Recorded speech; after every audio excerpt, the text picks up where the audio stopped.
اب کعبہ شریف پر حملہ کرنے کے لیے تیار ہو گیا۔ کون؟ ابرہا۔ وہ اس لیے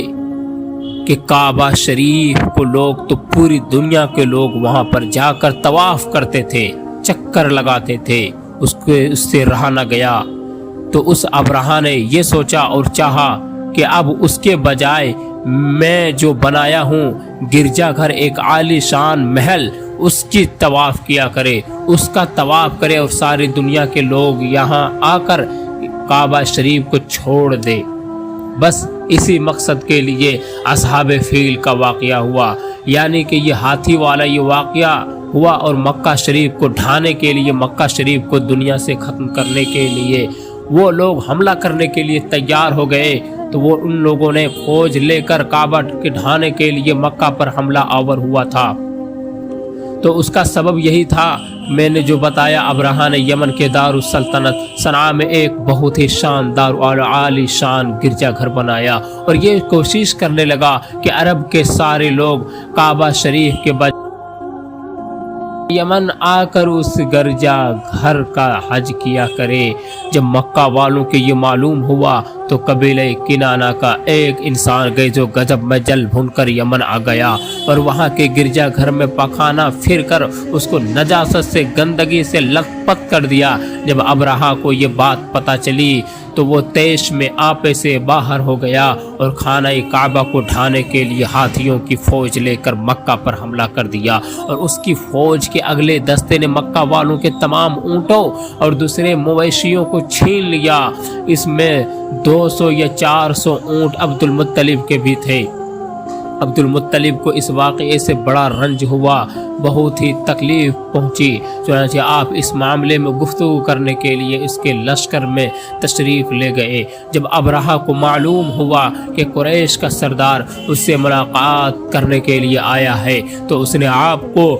اپنے خیمے میں بلا لیا، اور جب عبد المطلب کو دیکھا کہ ایک بلند قامت اور رعب دار اور نہایت ہی حسین و جمیل آدمی ہے جن کی پیشانی پر نور نبوت کا جاہ و جلال چمک رہا ہے، تو صورت دیکھتے ہی ابرہا مرعوب ہو گیا اور بے اختیار تخت شاہی سے اتر کر آپ کی تعظیم و تکریم کے لیے کھڑا ہو گیا، اور اپنے برابر بٹھا کر دریافت کیا کہ کہیے سردار قریش، سردار قریش کہیے، یہاں آپ کی تشریف آوری کا کیا مقصد ہے؟ عبد المطلب نے جواب دیا کہ ہمارے اونٹ اور بکریاں وغیرہ جو آپ کے لشکر کے سپاہیوں نے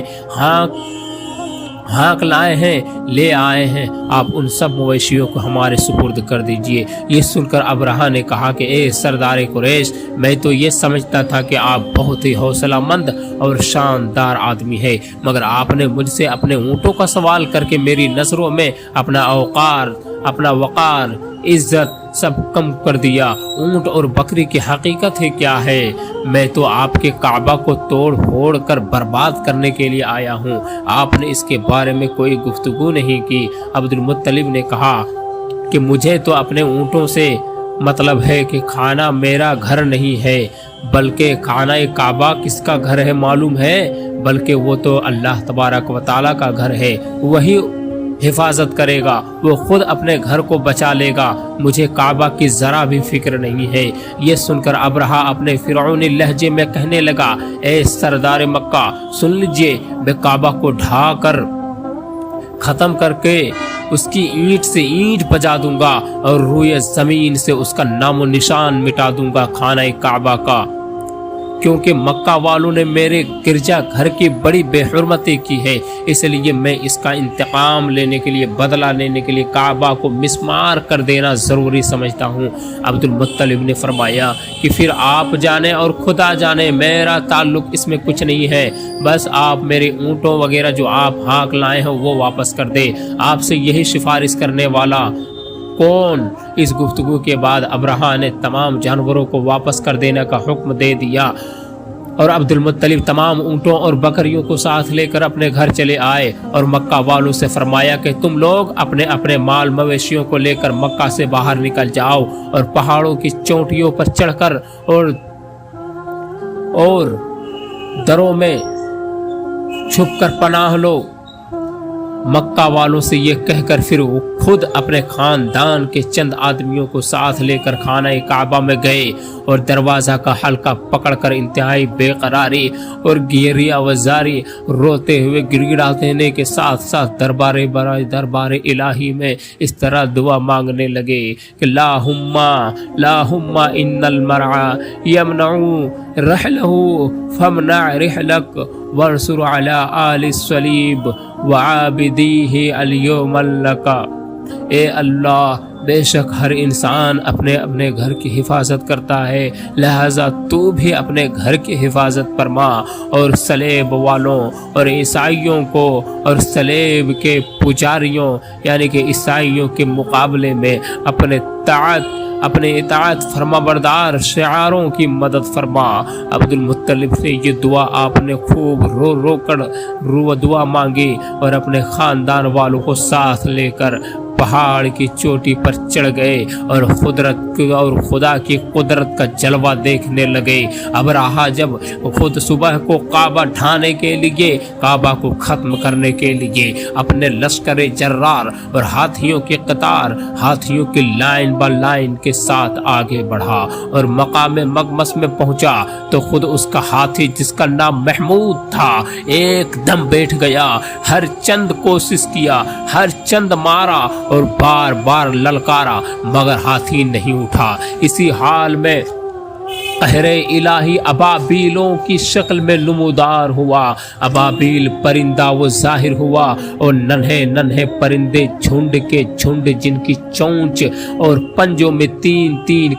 کنکریاں تھی سمندر کی جانب سے حرم کعبہ کی طرف آنے لگے۔ ابابیلوں کے ان دل بادل لشکروں نے ابرہہ کی فوجوں پر اس زور شور سے سنگ باری شروع کر دی کہ آن کی آن میں ابرہہ کے لشکر اور اس کے ہاتھیوں پر کھچے اڑ گئے۔ ابابیلوں کی سنگ باری خداوند قہار و جبار کے قہر و غضب کی ایسی مار پڑی،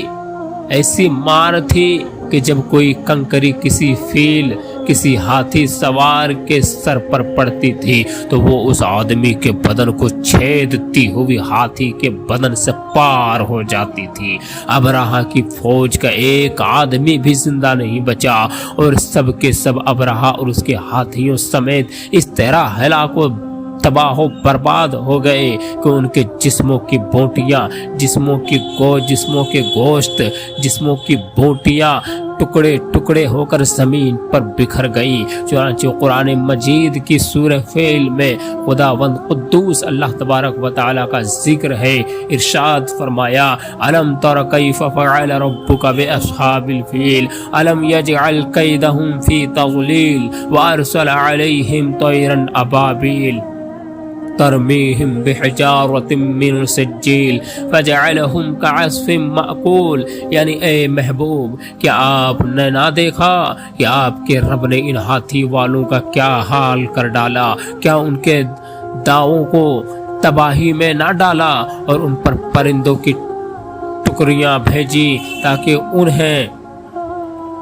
انہیں کنکر کے پتھروں سے مارے تو انہیں چبائے ہوئے بھوس جیسا بنا ڈالا۔ جب ابرہہ اور اس کے لشکروں کا یہ انجام ہوا تو عبد المطلب پہاڑ سے نیچے اترے اور خدا کا شکر ادا کیا۔ ان کی اس کرامت کا دور دور تک چرچا ہو گیا اور تمام اہل عرب ان کو ایک خدا رسیدہ بزرگ کی حیثیت سے قابل احترام سمجھنے لگے اور سارے لوگ عزت سے بھرپور عزت سے آپ کی عزت میں اللہ تبارک و تعالی نے آپ کی عزتوں کو بڑھا دیا اور سارے لوگ آپ کو عزت کی نگاہوں سے دیکھنے لگے۔